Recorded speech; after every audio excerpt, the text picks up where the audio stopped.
Welcome back to Adventures with Ollie. I'm Ollie, and I upload videos every week talking about being late diagnosed autistic and many other things, chronic illness, bipolar disorder, basically anything.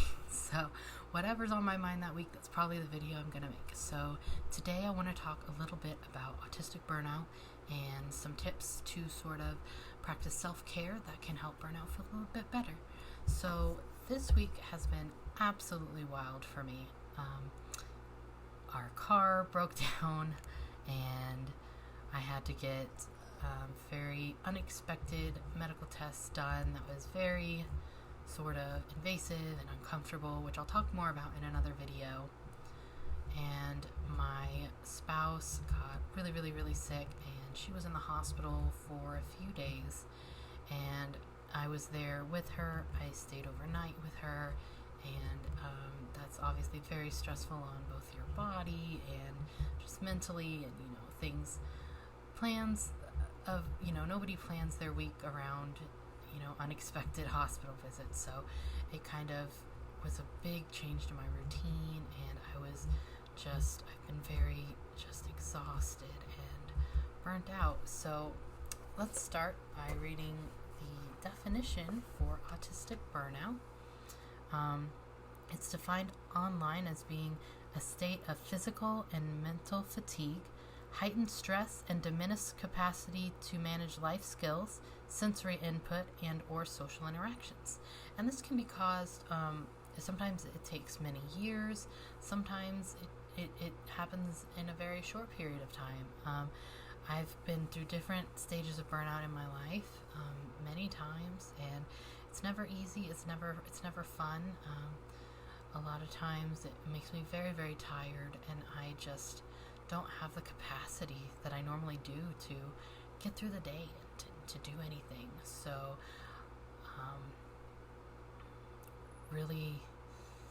it's really hard, and there is no shame in it.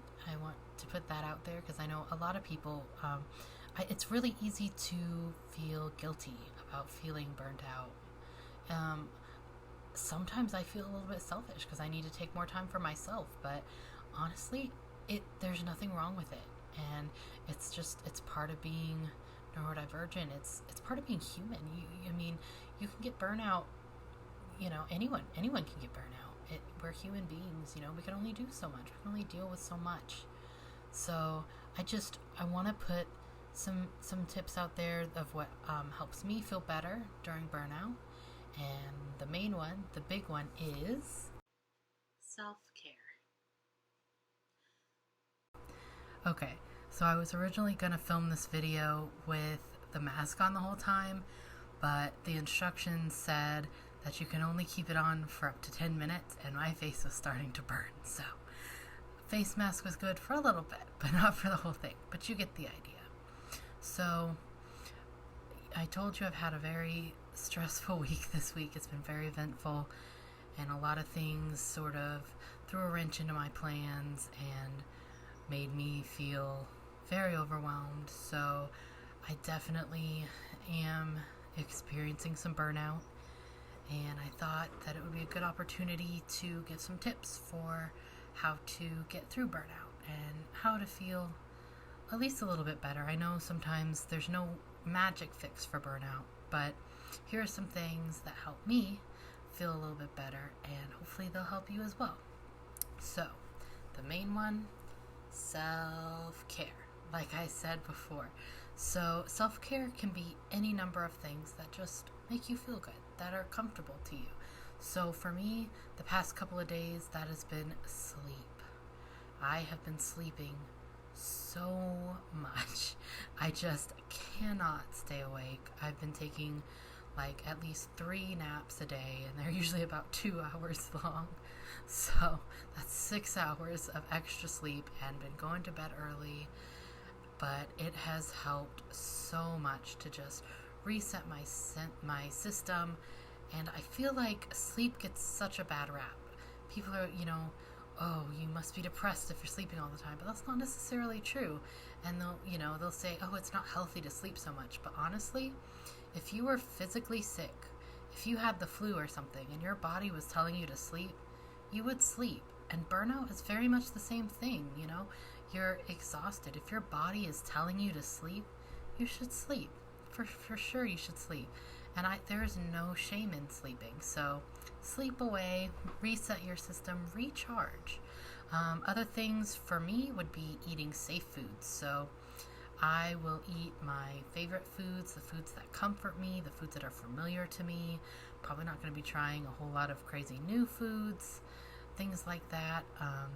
If you tune in later this week, I'm going to actually be sharing a recipe for one of my safe foods that has been a comfort to both me and many family members, including my brother, for many, many years since I was just a little kid. And my mom invented this recipe, and I tell you what, every time my brother, who's 13, he's really young, he's my baby brother, but whenever he has friends over, they request this meal from my mom every time. Oh, can you make this meal for us? It's so good. And everyone raves about it, and all of my neurodivergent friends love it. And it's really easy to make, so when you're burnt out, when you're tired, you can throw it together. And the longest thing is just cooking the noodles. So basically you cook the noodles and it takes about maybe 1 minute to throw the rest of it together. Super duper easy.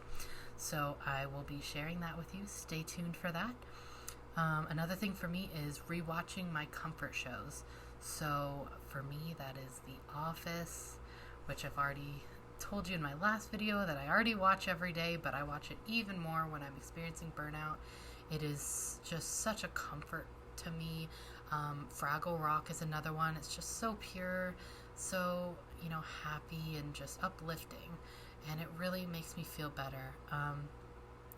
Another thing is stuffies. So I highly recommend burying yourself in stuffed animals. Just make a big old pile of them and just cuddle up into your stuffies. They are so soft and so comforting.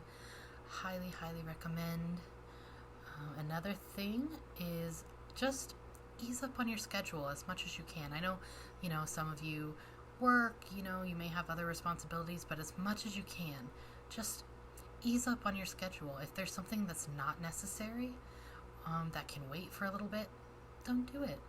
If you've got some dishes or some laundry, but it doesn't have to be done, today, save it for tomorrow. Save it for 2 days from now, Just allow yourself to rest and be kind to yourself.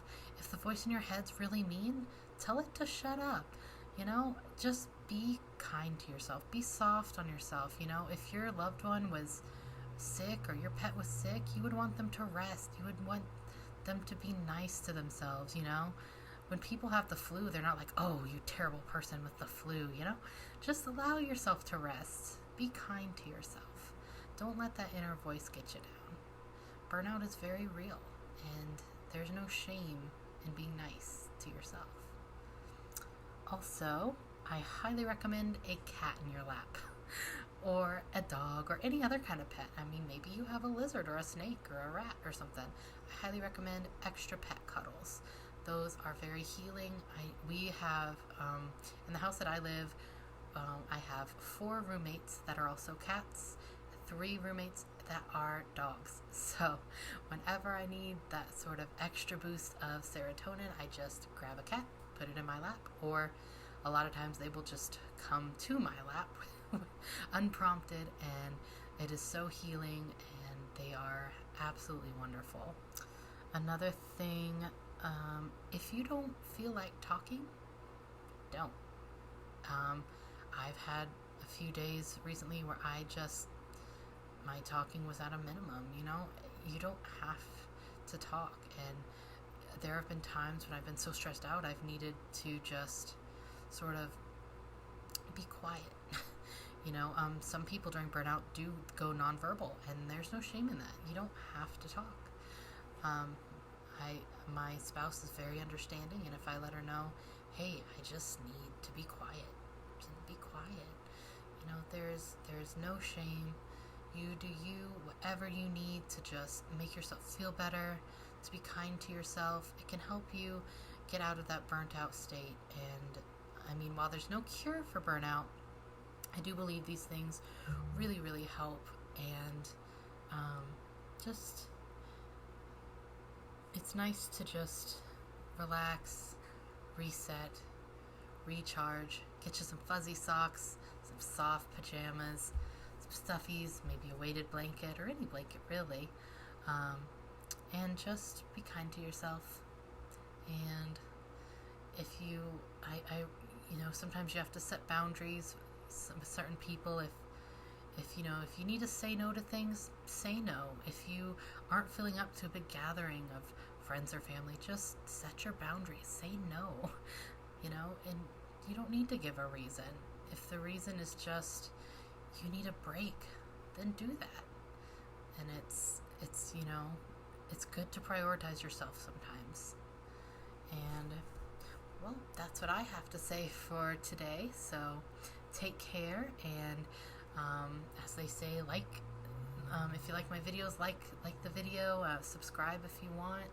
I know they're really rough right now, but hopefully they'll get better, and hopefully you can hear me in this video because I got a microphone because you could not hear my last video. I'm very soft spoken, so hopefully you can hear me this time. I've got my microphone set up, and if you have any ideas for anything else you want me to talk about in the future, drop a comment. I will be sure to note that and make videos accordingly.